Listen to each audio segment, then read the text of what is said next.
Welcome to another Indie Dev Showcase, highlighting the many indie games we play here on the channel. If you'd like to submit a game for a future video, please reach out. But otherwise, let's begin.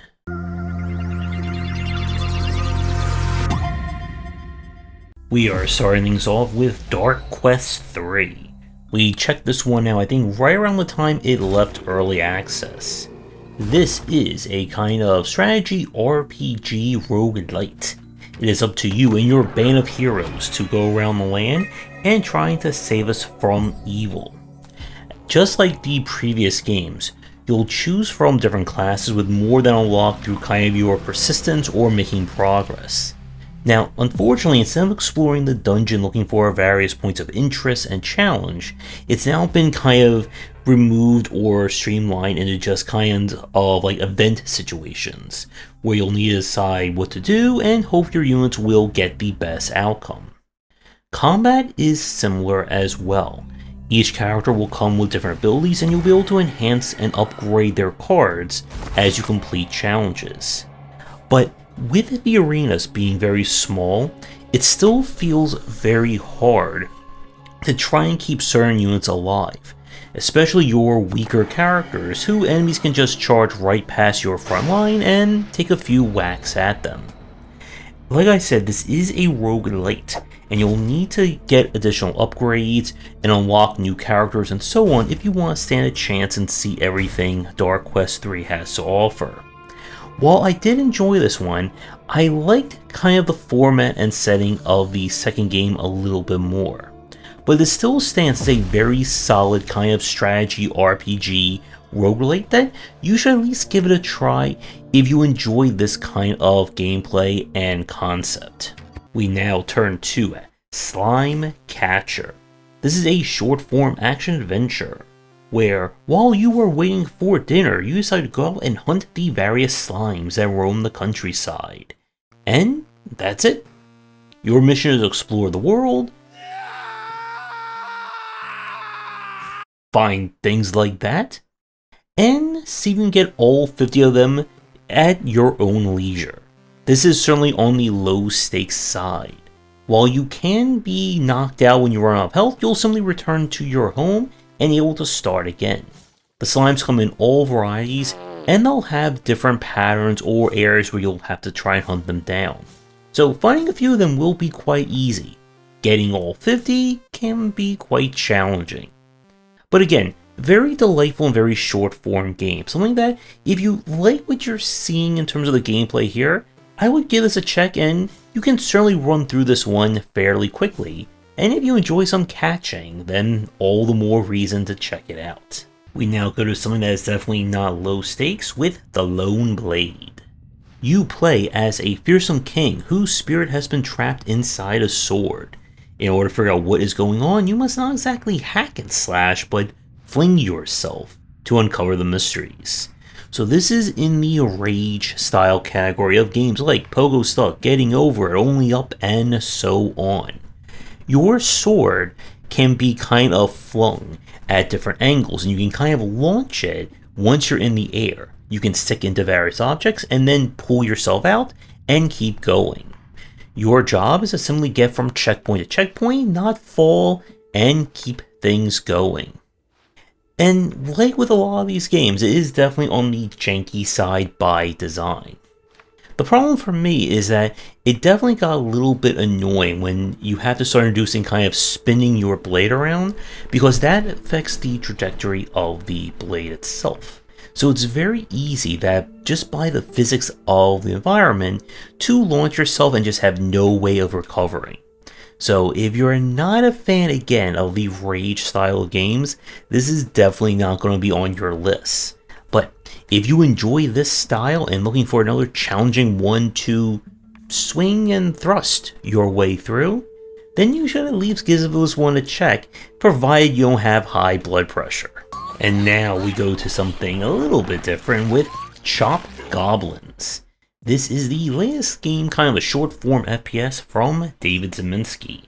The footage you're seeing is played on kind of like the super high masochistic difficulty, and the base game is certainly not going to be as hard as what you're seeing here.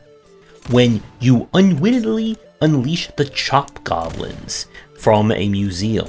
You have to pursue them through time and space in order to save everyone as we know it. And you're going to make use of a variety of weapons to rip and tear your way through. This is, again, traditional FPS boomer shooter, however you want to call it, gameplay, as you'll need to pick up a variety of weapons, items, ammos, and more in order to deal with them. You also have a dagger that you can use to parry specific shots if you're good at doing that. But the enemies themselves come in all varieties of goblins with various weapons and means of dealing with you. Levels have secrets, and you'll be doing your best to stay one step ahead of them. So this one, again, is very short form. You can probably get through all the levels in maybe an hour or two just on the normal run, and a little bit longer if you're going for all secrets and going for the highest difficulty challenge.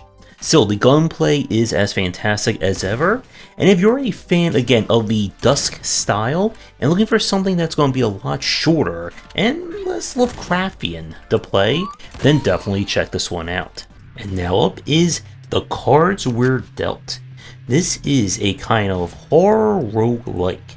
You are trapped in what appears to be a corporate office from hell. In order to get out, you must use a variety of cards in order to give yourself the powers and abilities you need to stay one step ahead of whatever creatures, baddies, and whatnot that are out to get you. So the game itself features procedurally generated floors. On each floor, you must collect a key card and make it to the elevator in order to move on to the next. Because the environment and obstacles are randomly swapped around, it means that you're never going to quite know what's going to be around the next corner or what you're going to deal with. It also means you don't know what cards you get access to as well. Now, the footage with this being a demo from kind of before the game was released, I don't know how the game has grown or changed since then. But we ran into some issues. Because all your functionality is built into the cards, if you don't get any attack cards or cards that let you stun enemies, well, guess what? You can't really do anything to mess with them. And this is one of those games where enemies can approach you at the wrong angle, or you go down the wrong hallway, and there's nothing you can really do to get away from them. And from the demo, I could not find the exact way or where I was supposed to go. I wasn't sure if things got bugged, or if I just missed something very apparent. Still, the concept here is really quite intriguing, and there is certainly a great kind of gameplay foundation for someone looking for a roguelike that mixes that with kind of the horror theme and so on. So if you like your deck builders or you like your horror and looking for something a little bit different between the two, then I would at least give this demo a try and see if you enjoy your hand with horror. And for the last game of today's showcase, we go to Dino Trauma. This game takes us back to the 90s, when someone unfortunately clones and creates a series of dinosaurs. We are in a crisis, and we must use our guns in order to survive the dino attack. The footage you're seeing is taken from the demo. The game was released into early access in late 2023, and is still in it at the time of me recording this. So this again is kind of like your traditional shooter. You'll be exploring the variety of levels, looking for key cards, items, ammo, and more that you will need to fight back against a myriad of dinosaurs. Now, the footage that you're seeing is also being played on the highest difficulty, which did of course make things quite difficult. And I would also suggest, I don't know if things have been balanced in the main game, but to maybe not start on that difficulty, because you can get killed very quickly. So the game here again is trying to go for kind of the survival horror theme, but replace zombies and monsters with lots and lots of dinos. And it does work. There's a variety of puzzles here. The environments have that kind of low-res early 3D charm to them. So this one would be a recommendation if you're a shooter fan looking to, I guess, to squash some of the dinos as opposed to zombies.